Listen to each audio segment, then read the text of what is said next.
Relativistic dynamics, Newton first law, वो तो build है हमारे पास रिलेटिविटी में, उनके अंदर से रेफरेंस फ्रेम की हम बात करते रहते हैं। सेकंड लॉ भी एज इट इज़ है जैसे कि हमारे पास ऑर्डिनरी क्लासिकल मैकेनिक्स में है। वहाँ पे हमारे पास टाइम डेरिवेटिव अगर आप मोमेंटम का ले तो आपको मिलती है फोर्स।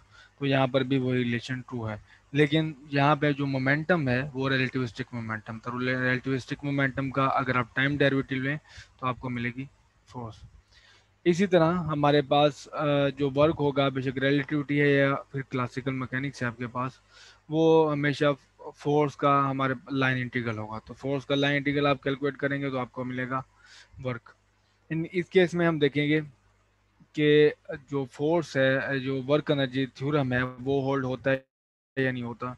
आप देखेंगे कि रिलेटिविटी में भी वर्क एनर्जी थ्योरम होल्ड होता है कि आपके कि work done on a particle change in its kinetic energy, ये हमारे पास वर्क एनर्जी थ्योरम होता है। तो ये देख लेते हैं। तो डब्ल्यू वर्क है हमारे पास, और यहाँ पे एफ डॉट डी एल है, एफ की जगह पे मैंने टाइम डेरिवेटिव पुट कर दिया मोमेंटम का, और बाय यूजिंग चेन रूल मैंने यहाँ पे D L D T divide कर दिया और डी टी मल्टीप्लाई कर दिया। D L over D T हमारे पास होता है ऑर्डिनरी वेलोसिटी, ठीक है, ऑर्डिनरी टाइम है, ये डिस्प्लेसमेंट है ऑर्डिनरी टाइम, तो हमारे पास ऑर्डिनरी वेलोसिटी आ गई। तो अभी पूरे एक्सप्रेशन को एवेल्युएट करने के लिए हमें एवेल्युएट करना पड़ेगा डी पी और डी टी डॉट यू के साथ। अच्छा, तो ये मैं एवेल्युएट करूँगा डी पी और डी टी डॉट यू। तो डी पी की जगह पे मेरे पास ये वैल्यू आ गई, आपको पता है मोमेंटम इज इक्वल टू होता है गैमा एम यू, और यू हमारे पास यहाँ पे ऑर्डिनरी वेलोसिटी है, तो गैमा की वैल्यू मैंने यहाँ पे पुट कर दी है। ये एक्सप्रेशन जो होता है force F is equal to D P over D T, ये हमारे पास है कि जिस डायरेक्शन में हमारे पास फोर्स होगी उसी डायरेक्शन में चेंज इन वेलोसिटी होगी। तो आप इसको मान लेके हमारे पास दोनों एफ और जो चेंज इन वेलोसिटी है दोनों सेम डायरेक्शन में होंगे।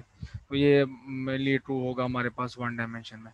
तो आप देखोगे कि कैलकुलेशन में मैं जो यू पे जो है वेक्टर साइन उसको छोड़ दूंगा और उसके बगैर एवेल्यूएट करूंगा इसे।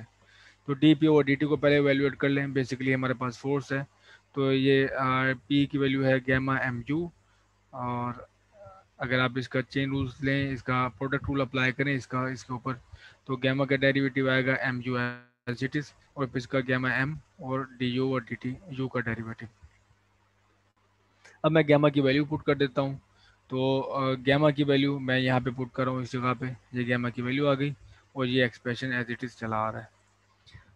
गैमा पे अब आप अप्लाई करेंगे पावर रूल। तो power rule, power minus one over two, power में से एक माइनस वो होगा माइनस थ्री ओवर टू, और विदाउट पावर बेस का डेरिवेटिव हमारे पास है माइनस टू यू ओवर सी स्क्वायर और D u over D T. तो माइनस टू से माइनस वन ओवर टू से कैंसिल आउट हो जाएगा, और आपके पास बाकी जो एक्सप्रेशन रहेगा वो ये है c over u square into one minus you square over C square power minus three over two और D u over D t plus gamma m d u over D t. यहाँ पे आप मजीद इसको simplify कर सकते हैं अगर आप गैमा कॉमन ले लें दोनों एक्सप्रेशन से, ठीक है। एक तो है one minus you square C square minus one over two, हमारे पास ये गैमा की वैल्यू होती है, तो ये गैमा यहाँ से आ जाएगा, और जो पावर रह जाएगी माइनस वन रह जाएगी, माइनस वन पावर है तो ये one minus you square over C square नीचे आ गया। सी ओवर सी यू, एक यू ये है एक यू ये है, तो यू स्क्वायर ओवर सी स्क्वायर यहाँ ऊपर आ गया। तो गैमा एक यहाँ से और एक गैमा यहाँ से मैंने कॉमन ले लिया, ठीक है। तो यहाँ पे वन आ जाएगा, गैमा एम कॉमन ले लिया, तो यहाँ डी यू और डी टू दोनों में सेम है तो ये बाहर आ गया। इधर आप एलसीएम लेंगे, इसका एलसीएम लेंगे तो यू स्क्वायर और सी स्क्वायर से माइनस यू स्क्वायर और सी स्क्वायर कैंसिल आउट हो जाएगा, और बाकी सिर्फ डिनोमिनेटर में रहेगा एक फैक्टर, वो है वन माइनस यू स्क्वायर और सी स्क्वायर पावर माइनस वन, ठीक। तो यहाँ से आप देख सकते हैं कि एक ये है माइनस वन पावर है, और गैमा की पावर होती है माइनस वन ओवर टू, ठीक है, ये वाली माइनस वन ओवर टू। तो ये दोनों मिलके बन जाएंगे माइनस थ्री ओवर टू, तो ये डिनोमिनेटर आप में आ गए थ्री ओवर टू। तो ये रहा derivative d P over D t का, m u over one minus you square over C square power three over two, ठीक। और साथ है डी यू और डी टी, यू ये वाला है, ये जो यू है ऊपर ये वाला यू है, जबकि जो हमारे पास ऊपर एक्सप्रेशन से आया डी यू और डी टी वो ये है। अगर ये एक्सप्रेशन को, इस एक्सप्रेशन का अगर आप डेरिवेटिव अप्लाई करें, डेरिवेटिव यहाँ पे लें, तो आपको एग्जैक्टली ये मिलेगा। ठीक है, ये कन्वर्स है कि डी, इसका अगर आप टाइम डेरिवेटिव लें, एग्जैक्टली आपको ये एक्सप्रेशन मिलेगा। तो ये एक्सप्रेशन किस चीज़ का है हमारे पास, एम सी स्क्वेयर ओवर या Lorentz factor into M C square, ये हमारे पास होती है टोटल एनर्जी। ठीक है, तो ये हमारे पास है एनर्जी है। तो एनर्जी का मैंने यहाँ पे एक्सप्रेशन पुट कर दिया, यानी कि D P over D t into dot G you, वो इज इक्वल टू है, तो होता है टाइम डेरिवेटिव ऑफ एनर्जी। तो अब मैं ये जो जहाँ से मैंने स्टार्ट किया था, डी पी और time derivative momentum into dot U, इसकी जगह पे मैं पुट कर दूंगा D E O D T, और वो D E O D T है, डी टी कैंसिल हो गया। अब आप इसको इंटीग्रेट करेंगे तो final energy minus initial energy. यहाँ पे फ़र्क नहीं पड़ता कि आप टोटल एनर्जी यूज़ करें या काइनेटिक एनर्जी यूज़ करें, क्योंकि जो रेस्ट मास एनर्जी दोनों केसेस में कांस्टेंट होती है। तो रेस्ट में अगर आप टोटल एनर्जी भी यूज़ करेंगे तो आपके पास यहाँ की रेस्ट मास एनर्जी और इधर रेस्ट मास एनर्जी एक दूसरे को कैंसिल आउट कर देंगे। तो इस वजह से यहाँ पर भी रिलेटिविटी भी हमारे पास जो वर्क एनर्जी थ्योरम है वो होल्ड करती है कि work done on a system is equal to change in its kinetic energy. तो ये रब अभी तक जो हमने डिस्कशन की वो सेकंड लॉ और वर्क एनर्जी की थ्योरम की हो गई थी।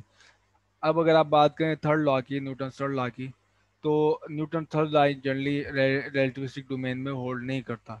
उसकी वजह ये है कि जब आपके पास पहले मैं स्टेट कर दूं कि न्यूटन थर्ड लॉ है क्या, कि आपके पास हर एक्शन का एक रिएक्शन होता है और जो अपोजिट डायरेक्शन में होता है। कि अगर आप एक ऑब्जेक्ट पे फोर्स लगा रहे हैं तो बायक वक्त वही ऑब्जेक्ट आप पर भी फोर्स लगा रहा होता है। जैसे अगर आप अर्थ पे फोर्स लगा रहे हैं तो आपको आपके उसी उसी पॉइंट पे, उसी वक्त ही, उसी टाइम में अर्थ भी आपके पाँव पे ऊपर की डायरेक्शन में फोर्स लगाएगी। ठीक है, तो दो फोर्स ऑपोजिट डायरेक्शन में होती हैं और बायक वक्त होते हैं सेम मोमेंट में। चूंकि आपको पता है कि आपके पास अगर एस फ्रेम में अगर आप एक ऑब्जेक्ट पे फोर्स लगाते हैं तो वो साइमल्टेनियसली दूसरे ऑब्जेक्ट पे, पहले ऑब्जेक्ट पे फोर्स लगा सकता है।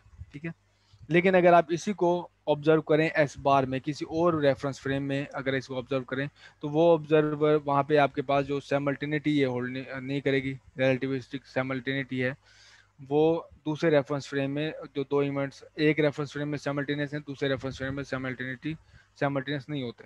तो वो क्या ऑब्जर्व करेगा, वो ऑब्जर्व ये करेगा कि ऑब्जेक्ट पे एक फोर्स पहले लग गई है। ठीक है, लेट्स से वो टाइम टी पे है, तो इसका जो रिएक्शन आया है, जो इसकी ऑपोजिट फोर्स थी माइनस, वो अलग टाइम पे अप्लाई हुई है। ठीक है, जबकि न्यूटन थर्ड लॉ क्या है, न्यूटन थर्ड लॉ के बायक होती सेम मोमेंट पे दोनों फोर्सेस ऑपोजिट होती हैं। लेकिन अगर किसी और दूसरे रेफरेंस फ्रेम में इसको ऑब्जर्व करेंगे, फोर्स ऑपोजिट होगी लेकिन वो बायक वक्त नहीं होगी, वो सेम मोमेंट पे नहीं होगी। ठीक है, तो वो देखेगा कि एक फोर्स अप्लाई हुई है और दूसरी फोर्स उसकी डिफरेंट मोमेंट पे या बाद में अप्लाई वो उसने एक्ट किया। तो इस वजह से न्यूटन थर्ड लॉ जो है वो रिलेटिविस्टिक डोमेन में अप्लाई नहीं होता। Because f is equal to dp over dt, it shares ugly behavior of velocity when you behavior of ordinary velocity when you go from s to s bar। ठीक है, तो यहाँ पे आप देख लें कि ये क्या है, नीचे ऑर्डिनरी टाइम है, उन्हें ऊपर आपके पास फोर वेक्टर ऊपर आ सकते हैं लेकिन नीचे ऑर्डिनरी टाइम है। तो ये बिल्कुल वही अगली बिहेवियर शो करेगा जो हम देख चुके हैं ऑर्डिनरी वेलोसिटी केस में। जैसे कि अगर आपके पास लेट से आप ट्रांसफॉर्मेशन ले रहे हैं, आपके पास जो S bar reference frame move हो रहा है वो इन the direction of x move हो रहा है। ठीक है, तो उसके जो परपेंडिकुलर कंपोनेंट्स होंगे फोर्स के वो हम कैलकुलेट करना चाहते हैं। तो एफ बार ये हमारे पास है एस बार सिस्टम में जो फोर्स है। ठीक है, ये जो फोर्स है एस सिस्टम में है, तो हम मैं इसको ट्रांसलेशन इसकी देखना चाहता हूँ एस बार में। ठीक है, तो एस बार में होगा F Y bar is equal to D P Y bar over D T. तो मैंने जैसे बताया हुआ है कि फोर्स अप्लाई हो रही है in the direction of X, तो जो बाकी ये कंपोनेंट हैं ये D P Y bar is equal to D P Y ही होगा, इसमें चेंज नहीं होगा। जबकि डी टी में ट्रांसफॉर्मेशन आपके पास अप्लाई होगी, d t bar is equal to आ जाएगा gamma d t minus gamma b beta over c into d x. यहाँ से आप डी टी कॉमन ले लें तो ये डी टी वन हो जाएगा और यहाँ पे D x over D T बन जाएगा। तो ये gamma one minus beta C D x over D T, तो जो आपने कॉमन लिया था डी टी वो ऊपर चला गया, D P Y D T. तो आपके पास ऊपर आ गया फोर्स का वाई कंपोनेंट और नीचे हमारे पास आ गया gamma into one minus beta u x over c. ठीक है, तो ये ट्रांसफॉर्मेशन है हमारे पास s to s bar system में। बिल्कुल इसी तरह जेड भी परपेंडिकुलर कंपोनेंट है, तो वो भी बिल्कुल इसी तरह ट्रांसफॉर्म होगा। F z bar is equal to f z over gamma one minus beta u x over c. लेकिन जो एक्स कंपोनेंट है वो ज़्यादा अगली है, क्योंकि आपको दोनों ट्रांसफॉर्मेशन का ख्याल रखना होगा।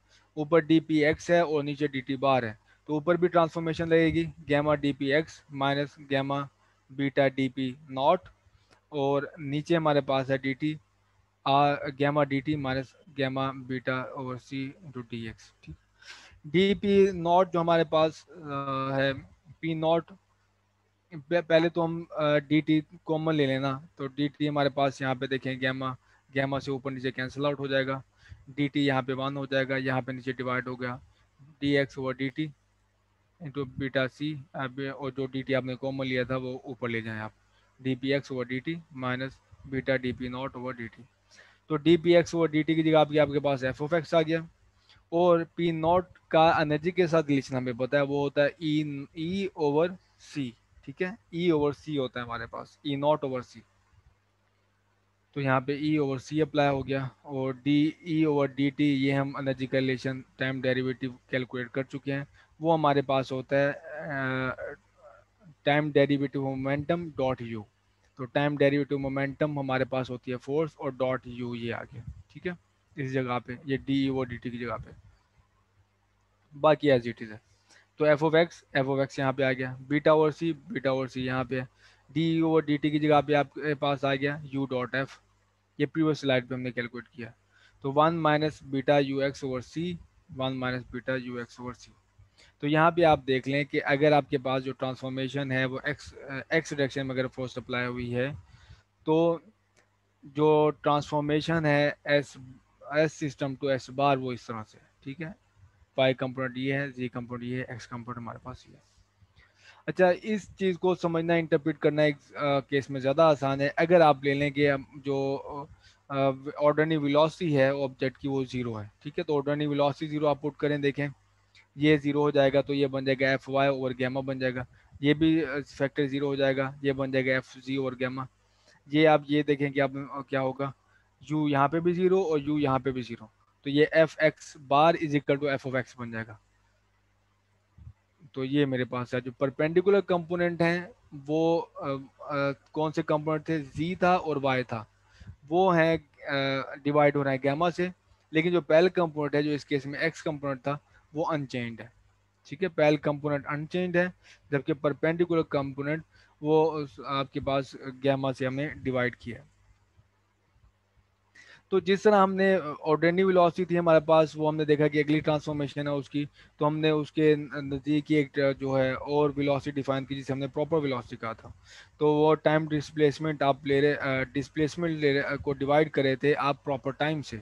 तो क्या यहाँ पे नहीं हो सकता कि हम मोमेंटम के डिफरेंशियल को डिवाइड कर दें प्रॉपर टाइम से? तो यहाँ पर भी हो सकता है, और इसके केस में जो हमारे पास एक फोर्स हासिल होगी फोर वेक्टर, वो होगी मिनकॉस की फोर्स। ठीक है, ट्रांसफॉर्मेशन इसकी सादा होगी जैसे कि प्रॉपर वेलोसिटी की है। ठीक है, तो मिनकॉस की फोर्स के जो आपके पास स्पेशल कंपोनेंट हैं वो तो ऑर्डिनरी फोर्स के इक्वल हैं। ठीक, K is equal to D T over D tau कर लोगे, चेन रूल अप्लाई कर लिया मैंने, D P over D T हमारे पास ऑर्डिनरी फोर्स आ गई, और D T over D tau हमारे पास होता है वन, ये गैमा है। ठीक है, D T over D tau हमारे पास क्या है, गैमा। तो K is equal to gamma into F. तो ये ऑब्वियस है कि हम इसका डिस्कस करें कि इसका जीरोथ कंपोनेंट क्या होगा, जिसे हम कहते हैं टेम्पोरल कंपोनेंट। तो के नॉट होगा D p naught over D tau. D p not हमारे पास होता है पी नॉट हमारे पास होता है ई ओवर सी। ठीक है, ई ओवर सी। तो यहाँ पे आ गया हमारे पास one over c into d e over D tau. तो ये जो चीज़ है इसे हम कहते हैं the proper power deliver to the particle. ठीक है, तो ये rate of change of energy है। ठीक है, proper rate of change of energy of particle है, अगर आप वन ओवर सी को आप साइड पर रख दें तो टेम्पोरल कंपोनेंट आपको क्या दे रहा है, rate of proper rate of change of energy, जबकि स्पेशल कंपोनेंट हमारे पास ऑर्डिनरी हमें फोर्स दे रहे हैं मल्टीप्लाई बाय गैमा। अच्छा, रिलेटिविस्टिक डायनामिक्स है दोनों क्या केस में आप किसी से भी फॉर्मुलेट कर सकते हैं, एफ से भी कर सकते हैं, आप के से भी कर सकते हैं, ऑर्डिनरी फोर्स से कर सकते हैं ले और मिनकॉस पे फोर्स दोनों से कर सकते हैं। लेकिन क्वेश्चन यहाँ पे अराइज होता है वो ये कि पहले तो हम ज़्यादातर जो इंटरेस्टेड होते हैं वो ऑर्डिनरी फोर्स में ही होते हैं, कि हम जिस चीज़ में इंटरेस्टेड होते हैं trajectory of particle with respect to जानना चाहते हैं हम ऑर्डिनरी टाइम। ठीक है, ये ज़्यादा यूज़फुल क्वांटिटी है कि हम जिस जहाँ से ऑब्जर्व करें वहाँ पे उसी वॉल पे जिस सिनेरियो में ऑब्जर्व करें उधर ही क्लॉक लगी हुई है वॉल पे, और ऑब्जेक्ट यहाँ से मूव हो रहा है स्पेस में से, तो हम देख रहे होते हैं कि वो विद रिस्पेक्ट टू टाइम उसकी ट्रेजेक्टरी क्या है। तो ज़्यादातर इंटरेस्टेड हम ऑर्डिनरी फोर्स में होते हैं। लेकिन एक और सवाल है कि does classical formula correspond to F और के। क्लासिकल फार्मूला जो हमारे पास लॉरेंस फोर्स का होता है वो क्या कॉरस्पॉन्ड करता है एफ से, एफ के या के से। ठीक है, in other words f is equal to यानी कि ordinary force is equal to है q into e plus u cross b, या फिर मिनकॉस की फोर्स है is equal to q into e plus u cross b. यहाँ पे obviously इसके ऊपर वेक्टर है। तो अ, ये तो जो लॉरेंस फोर्स है हमारे पास वो टर्न आउट हुआ है कि अगर आप क्लासिकल डोमेन में देखें तो उसमें ये दोनों चीज़ें बराबर ही हैं, वहाँ पे प्रॉपर टाइम और आपको पता है और ऑर्डिनरी टाइम दोनों बराबर होते हैं क्लासिकल डोमेन में, लेकिन रिलेटिविटी डोमेन में हमारे पास दोनों अलग हैं। तो ये टर्न आउट हुआ है कि हमारे पास जो लॉरेंस फोर्स लॉ है वो है ordinary force. The Lorentz force law as it turns out is an ordinary force. ठीक है, तो वैसे तो आप रिलेटिविस्टिक डायनामिक्स जो है इससे भी फॉर्मुलेट कर सकते हैं, इससे भी फॉर्मुलेट कर सकते हैं, लेकिन लॉरेंस फोर्स लॉ जो है वो हमारे पास है ऑर्डिनरी फोर्स।